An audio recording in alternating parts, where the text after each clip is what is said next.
In your golf swing, your spine acts as the axis from which our body rotates around. And what I see with a lot of people, their muscles aren't developed enough to be able to maintain it throughout the swing, or they simply don't know how to do it in the first place. Your back is not meant to rotate around two different axes at the same time. I can't rotate the lower part of my body one way and the upper part of my body another way. If you did, it would either get injured or usually one side of your spine ends up kind of winning the battle. If one side of the spine is winning, that means the other side of the spine has to lose. And therefore, people end up simply not turning. A lot of people, when they can't make as full of a turn as they want to, they simply need to get their spine and their body into a position where they can turn and then use an entire body turn as opposed to trying to turn around two different axes. Game on, sports, fitness, and health fans, with another episode of the Sporting Good Posture Digital Radio Experience. Gear up for Coach Frank's advice from the sidelines as he helps you crush your game, no matter what sports, health, or fitness game you play. Hey, this is Coach Frank. I'm sporting good posture. What are you sporting? Hey, Coach, what do you got for us today? Welcome back to another episode of Sporting Good Posture. This is Coach Frank, and I'm really excited to have this guest back on for another episode today. I had him on way back at the beginning of season 2. He's been a patient of mine, and I thought it would be great to have him back on the episodes again. I've been getting into golf more this past year, and my kids have been getting into golf. I've had a lot more patients that have gotten back into golf with their time off last year and the pandemic. So this episode really hits home for me, and we're going to get to all of that right after this. We've all said it. We've all felt it. My feet are killing me. But did you know foot and ankle pain turn out to be more than just discomfort or inconvenience? That's why the Foot Leveler system is now part of the Posture Care Center at Ideal Health and Wellness. Whether you work on your feet all day or even if you're just up and down, your feet and ankles are part of your basic structure and mean everything to how you function throughout the day. The reason? Posture. It's super simple. Most people think of posture as standing up straight, but don't realize that standing is part of it, making the feet and ankles just as important as the spine itself. Your feet and ankles are part of a blueprint Mother Nature designed for your most basic functions, making posture support from the ground up totally essential. Perhaps you found a pair of inserts from the store and maybe even got a little relief, but relief doesn't correct the problem. In fact, it ignores it altogether, making it all the worse. Even if the retailer allowed you to self-scan your feet, it won't take into consideration your specific posture and support issues. Going to a retailer or even a foot care professional may provide relief on the short term, but for the best support, overall posture needs to be evaluated. If your feet are giving you issues, or if your overall posture just doesn't seem right, your next step is a Foot Leveler's 3D digital foot scan and posture screening at Ideal Health and Wellness Center. The Foot Leveler's program is designed to get at the postural issues that are blocking your ideal function and handle the trouble at its source. The result is a custom set of inserts that last years instead of months, customized to your foot and your current footwear too. But with Foot Levelers, you'll also have better posture, and with that comes better function. Don't wait. Generic inserts wear out, and so does your basic structure. Support your posture the way it was designed, customized to you. Get your Foot Levelers 3D digital scan and posture screening today, free, and see where your future posture stands. Call 615-567-6683 now. Today, I have a guest that I had on a couple years ago. His name's Micah Hicks, and he's been a golf pro for over 25 years, and he's the director of golf at Vanderbilt Legends Club in Franklin, Tennessee. And I've had the pleasure of knowing him the last couple years, and we just recently got back in touch, and I thought it would be cool to have him back on again for another episode. And I want to introduce you again to Micah Hicks. Welcome to the show. Hey, Dr. Frank, good to see you again. Been a couple years, but excited about reconnecting. So springtime coming around. A lot of people have golf on the mind. Everybody just kind of watched the Masters and the Players Championship over the last month. So, yeah, man, things are good. Good to see you. You too. So first of all, what do you think about the Masters? I thought it was pretty amazing that Matsuyama won and was the first Japanese player to ever win the Masters. Yeah, no, that's going to be a very popular win. I think with a lot of people in the golf world, Hideki has been an elite player for a long time, and it was just kind of a matter of timing. It wasn't a matter of if, it was a matter of when with that guy, you know. Yeah. And every Masters kind of plays out different. You know, you have the one where people are making all kind of birdies and stuff down the stretch. This one was more of, you know, you got a guy with a big lead, and can he kind of hang on and win one for the excitement of all of Japan and the rest of the golf world and whatnot. So had its own kind of tension, but tension nonetheless. Yeah, it was pretty amazing. He almost was playing not to lose at the end there instead of trying to win. Yeah, that can be kind of tough to watch too, but I know I was glued to my TV set. I'm sure a lot of other people were as well. So yeah, I definitely watched that all weekend. It was really cool to see. And then the other thing that was cool was Zalatoris came up and made a big run too. So, and I know he's younger. He's only been in the league a couple of years, right? That's right. I believe that Will is 24. Wow. And A, he's a good dude. B, he's a great talent.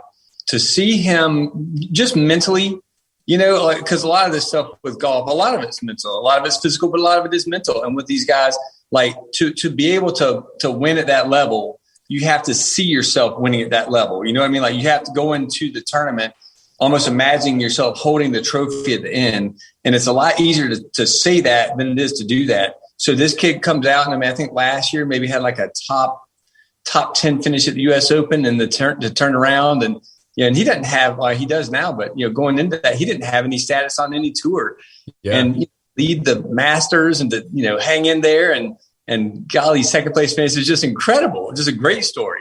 Yeah, and that reminds me too. So a couple of years ago, what we talked about is golf players are getting more athletic. They don't look like John Daly anymore. They look more like Tiger Woods. So someone like Zalatoris, do you think he's a guy that is going to bulk up here, or do you think he should just kind of stay the way he is? You know what? I would guess, and you do have a handful of people, Zach Johnson being a great example of that. I mean, Zach's my age, 46 now. And is that right? 46? Yeah. I think so, yeah.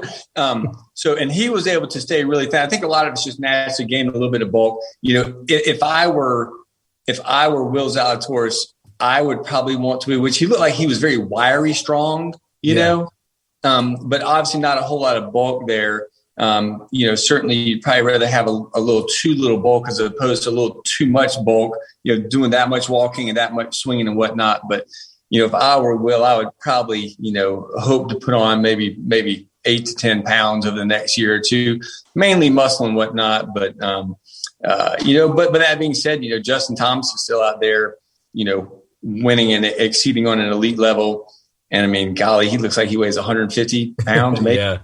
hitting the ball 340 yards, 150 pounds. It's incredible doing right now. So that reminds me too. Last time we were talking a lot about posture and just preparing your body to be a golfer. So going back to this, so just say you're an amateur and you're looking to play golf.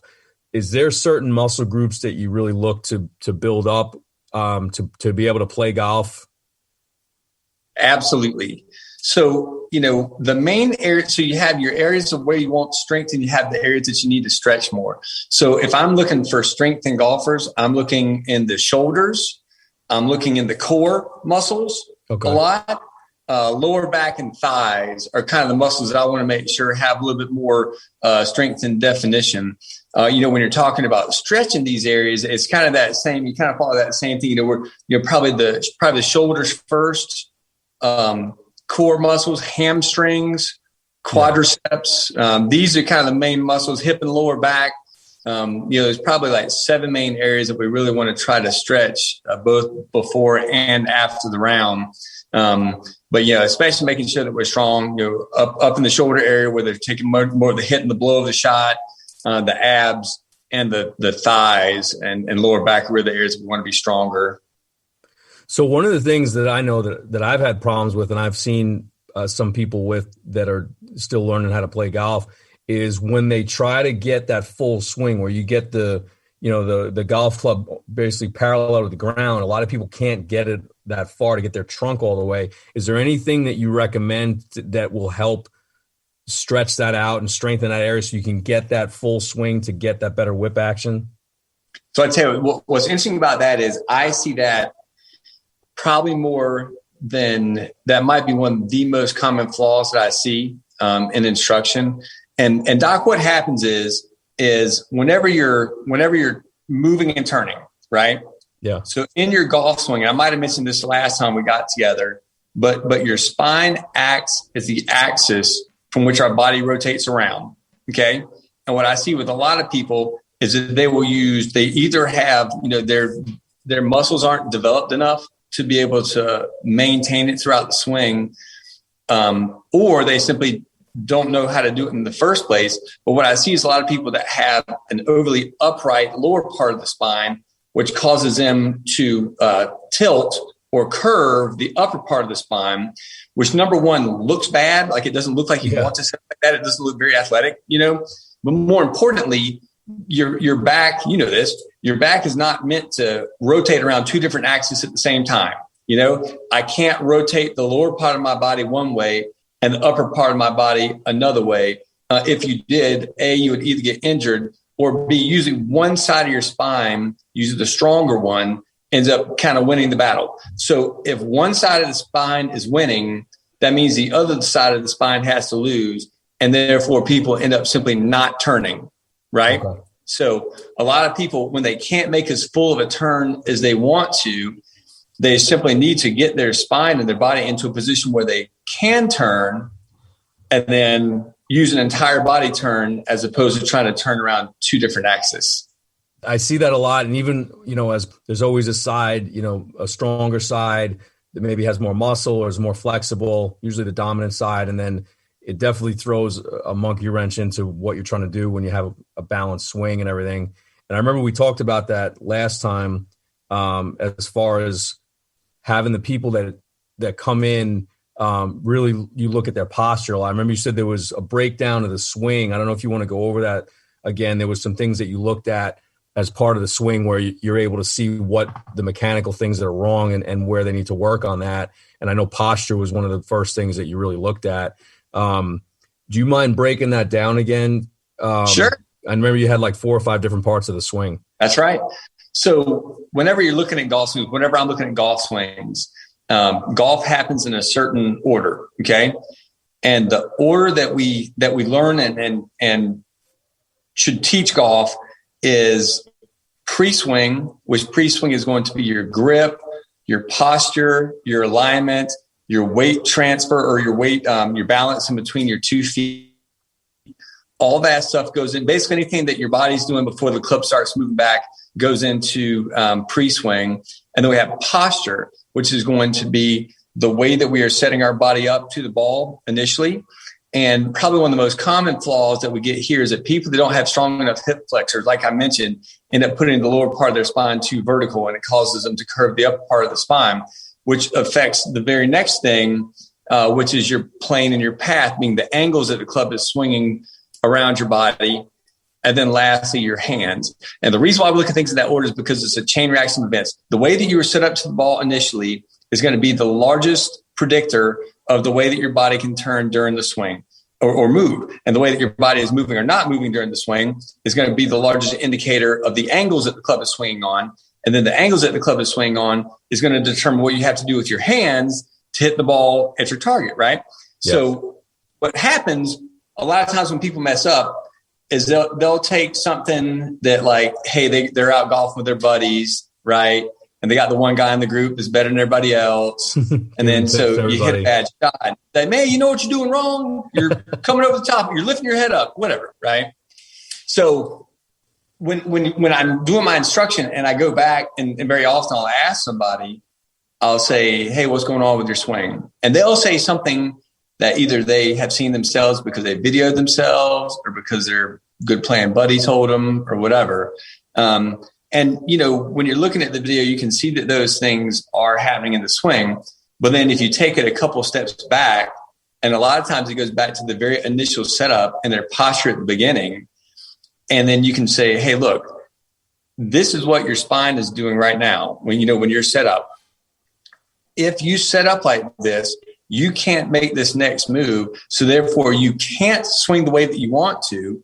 So all these other things that you're seeing in your golf swing are just a reaction to these things that you could have fixed from the very beginning, right? Yeah. So some of these things, it's kind of like I mentioned earlier. I mean, I would say that this is probably 50%, knowing to do it.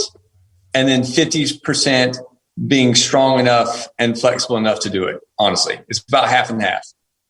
Yeah. And I know with me personally, now that my kids have gotten a little older, I'm able to play golf a little bit more, have a little bit more time again than I used to.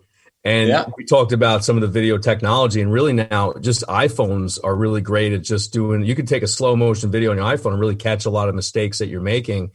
And I caught some mistakes in my grip that I've changed, and some of the pre-swing things that you were talking about, I've really worked on that. I was too much doing like a baseball swing, which I think a lot of people probably do if they've played baseball before. I was kind of rocking back and swaying back and then going too far through, where I didn't get enough rotation of my trunk and hip action to really get the swing across. So I remember what you had said, and I've watched some videos over the last couple of years, and I've noticed a big difference with some of the things that you talked about and some of the things I've watched on video. So it really goes a long way of what we were talking about with the technology now, and just taking your own iPhone and filming yourself at the range. I tell you what's fascinating, actually, because it used to be, I'm actually in our teaching academy now. And, all of us that have these academies have these like really expensive video systems and all these kind of things. And they've gotten so good with these phones now that, obviously we're over here at Vanderbilt Legends Club, and we're the home base for both the men's and women's Vanderbilt golf team, which are just incredible, nationally ranked teams. And almost all these girls and guys on our golf teams, like they almost predominantly prefer to use their phone to video themselves. And they're saying they're getting just as good quality and whatnot from their phone as we're getting from these, multi-$1,000, cast and systems and other things that we have in here. So it's just technology has gotten so much better, and it's kind of changing the way that we're doing things. So, you have mentioned that, because I know that you have been an athlete in several sports, whatever, you're trying to play golf. A lot of things when it comes to athletes playing golf, a lot of it transfers very well. You know what I mean? Like the hand-eye coordination, strength, just being able to move your body. Like most sports that you do, you have a coach or somebody telling you like how to move your body. Like this is how you shoot a jump shot. This is how you block somebody in football, whatever. So a lot of athletes really do tend to be, maybe more coachable, because they've been used to having somebody explain to them like how to move their body to get a certain result, in a sport. But one of the biggest differences is most sports are going to be ones where you would want to use more knee flex. For example, like, when they're doing basketball, you play defense with your legs, not your hands. Right. Baseball, like you got to stay down on it. The quarterback crouching in football, all these sports, you want to kind of stay low. And golf's not like that. Actually, we don't want to have a whole lot of knee bend. We prefer to have much more bend in our hips and our hip flexors, to where we can keep the spine straight, like we were talking about earlier.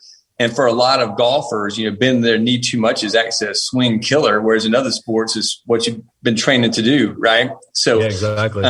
I think the biggest thing, and this is a topic that you and I touched on before, is that, when you're hitting the different type of golf shots, at the point of impact, your weight needs to be at a certain place. So, for example, the shorter the iron is, if you're hitting, say, like a wedge, 9-iron, 8-iron, if I'm using those clubs at the point of impact, when I'm actually hitting the ball, I would want to have probably 70 to 75% of my weight on my front foot, which as a right-handed golfer is my left foot, and my left thigh pressing down.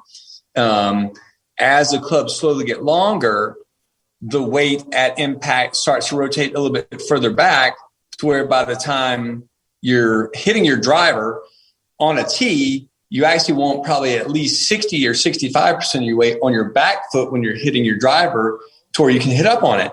Right. And inevitably, all of us, we're all striving to be more equal. You know what I mean? I'd like to be just as strong on my left side as I am on my right side, but I'm not. Yeah.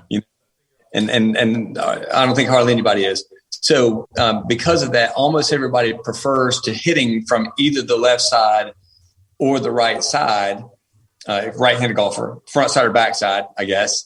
And it just comes down to the players that are better at hitting from their back leg, from their back foot, are better at hitting the longer clubs and their drivers. And the players that are better at hitting from their front leg and leaning into their front side tend to hit down on the ball better. And they do a lot better with their short irons and wedges. So, whichever side you're better at, you're usually more flexible on that side. You're stronger on that side, so on and so forth. That's a great observation. Those clubs, but you still have to hit the other clubs. So that means that you've got to get your other side as strong as you can feel almost as comfortable on that side as you did on your preferred side, if that makes sense, Yeah. And that's one of the reasons why it is so important just to recognize what your weaknesses are. And then it's like anything else, if you know what your weaknesses are, you go work on it, right? Yeah, and nothing's worse than hitting a nice drive and then you get up there and you just have to chunk it. Chip it 100 yards and you chunk it. Yeah. Or you toe it and it goes to the side. I've done that. That's one of the most frustrating parts of golf, where when you finally hit that good shot, it's followed by usually 2 or 3 bad ones. Drives you crazy. Greatest game in the world. Yeah. Yep. Very humbling. Definitely have to have a lot of patience with golf, more so than I think other sports, really. Yeah. Which brings me to something too, where, golf has really become more mainstream. Tiger really made it more mainstream, made it cool to play golf. A lot of younger guys are playing golf. Like you said, a lot of guys are in better shape. They look like football players and baseball and basketball players that could have played other sports, and they pick golf. What would you say to young kids that are just trying to start out, like, younger kids, that 7, 8, 9, 10 that maybe want to try golf and are trying to maybe make it into high school and play, or possibly into college? What do you say to those people, like where to start and kind of what to do? Sure. So obviously, if somebody's just getting into the game, the first thing that you want it to be is fun, right? You know what I mean? Yeah. Like if you're trying to get somebody attracted to something, hounding them with, technique and rules and all that kind of stuff, might make them want to go, play tennis or something. Yeah. You start off by having some fun, and then you learn just some core fundamentals. I mean, there's a bunch of things like, if you watch golf on TV, you and I addressed it kind of briefly last time, but, you're seeing a lot more athletic body than you've seen before. You're looking at people that look like they could have excelled in one of many different sports. They just happen to choose golf. But you are starting to see some different looking swings as well. You have some of these guys that are just say, hey, I'm just a good athlete, and I'm going to swing like an athlete does. I'm just going to make sure that I square the club face up at impact. So you're starting to see that more, but there are a handful of things, such as the weight position at impact, squaring up the club face, angle of attack, some of these things that you just can't get around. Like, you have to be able to do those things. I don't care how athletic you are. If you hit a wedge shot off your right foot, you're going to hit it fat, Right. So, or thin it. So there's a handful of things you just can't get around, and you try to get the kids to learn those fundamentals.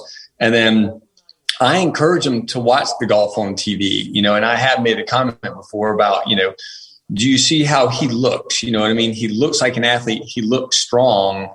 There's a reason why, he has an advantage over maybe the guy that doesn't, strength is always your friend, being in shape, being lean, being flexible, no matter where you are in life is always going to be an advantage.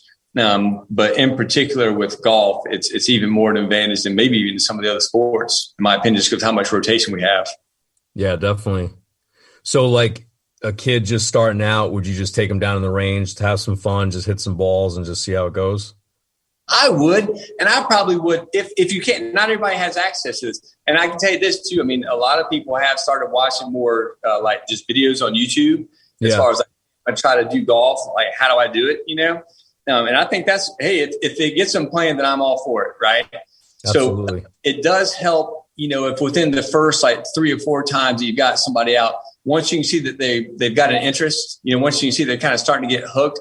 That would be when you would want to try to hook them up with an instructor, just so they can, learn a handful of those fundamental things I was talking about the correct way early. And the reason why I say that is because if you learn it the correct way early, then honestly, you never really unlearn it. You know what I mean? Like, there's a handful of things that once you kind of get, there really are some things that you kind of carry on with you for life. Whereas I have seen, and even instructed recently, some players who had turned out to be pretty darn good golf, not really good golfers, but pretty good golfers that use pretty bad fundamentals. Yeah. And they were simply athletic enough, talented enough to figure out a way to hit a golf ball using this technique. And they played that way their whole life. The only problem with that is, what I see a lot of times is you can do that for a certain amount of time, but a lot of times you kind of plateau. Catches up with you. Yeah. Simply cannot get any better. And then if you've already kind of learned it, I hate to say the wrong way, and just kind of learned how to make compensations to make the wrong way work, for a lot of people, they get to a certain point, they say, I just simply can't change this, Yeah, it's hard to, it's like can't teach an old dog new tricks. Something like that. Yeah, that's right. So I definitely agree with that. Sorry, what was that? I said I definitely agree with that as far as I regret that not doing that at a younger age too, because I just took my baseball skills and just said, okay, there's a ball just sitting there. I'm just going to use my baseball swing, and I could hit it, and I could hit it pretty far, but there was so many fundamentals wrong with it that actually I've had some injuries over the years from doing that, like in my wrists and my back and my knees. And we touched on this last time. When you come across somebody that already has some pre-existing injuries on there, and maybe their swing maybe can't be as fluid as they want, what do you suggest them? Do you suggest, if they're really getting into golf, that they start rehabbing that before they start, or ease on the swing so that they don't get hurt? Like, what do you usually suggest for that? I would rehab it before they start, honestly. Okay.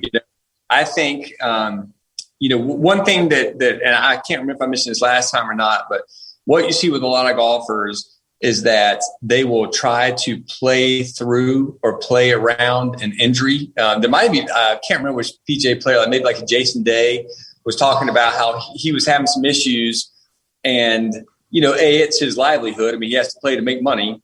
So, and B, maybe he just thought, because he's a strong guy, maybe he thought he'd just kind of muscle his way through it. Yeah. And in trying to play through the pain, basically, his swing got worse because he was compensating, unconsciously, just trying not to get hurt worse than he already was. And in doing so, he kind of got into some bad habits. So right. I would always say I would prefer for somebody to get themselves healthy first before they started moving, just make sure that their body really could move however they wanted it to move, and that they weren't going to try to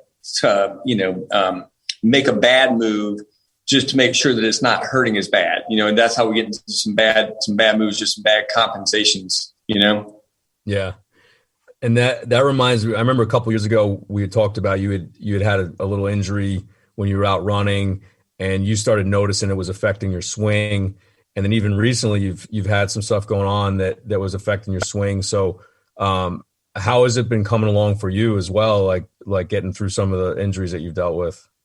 I'll tell you a quick funny story, and you can't make this stuff up. So last time you and I were talking on the podcast, I mentioned how I was running with my dogs. We were out in the field and ended up tripping and kind of hurting my left knee. As it turned out, maybe a little bit worse than I thought it was. And what was happening in my swing, and I noticed it over the course of the next couple of months, my golf game was getting worse. I wasn't hitting as good shots. I wasn't hitting as crisp shots. And I was doing a lesson with somebody, and I was trying to show them proper weight shift. So I videoed my own swing as an example of like how to do it. And when I went back to look at the video at impact, I had more weight on my right foot than I did on my left foot or my back foot with an iron. And I said, when did that happen? You know what I mean? Like, when did I start? That's what I'm telling everybody else not to do. And here I am doing it, trying to show somebody, right? So, and I kind of traced it back and realized that it was kind of the fall with the dogs where I hurt my knee. And I think I was just simply trying to keep the weight off that knee so I didn't hurt it any worse. And I was really kind of ruining my golf game. So just recently, I was actually running and got bit by a dog. Oh, so man. All my running stories that have anything to do with the dog right now are pretty bad. So, I don't know. Maybe I should take up cycling, or I don't know. Yeah. So, swimming, right? Can't bite me in the pool. So more and more recently, I'd given you an email. I emailed you a couple weeks back, and I just noticed that I was becoming increasingly stiff and tight and having more and more pain in my back and my neck in particular. Yeah. And had some issues where if I was just rotating my neck, occasionally I kind of had like a shooting pain that was coming across. And I remember that.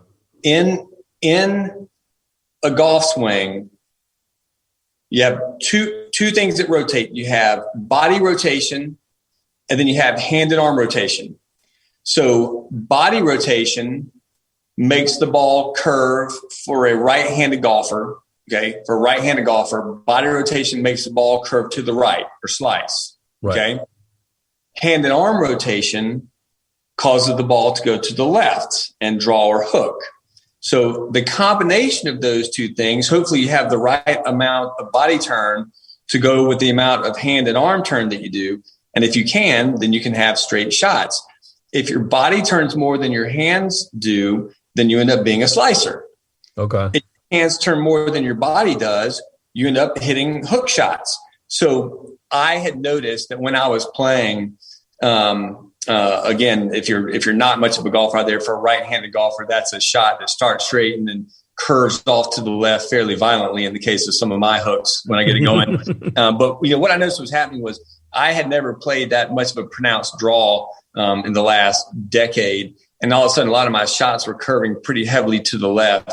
So again, kind of went back and looked at some video. That's why it's good to have your camera around, have a pro, put it on video, go look at it, before you start making any decisions. But I looked at it on video and I did notice that my body was barely turning at all through impact. And, that was forcing my hands and arms to over rotate, which was causing those big hooks.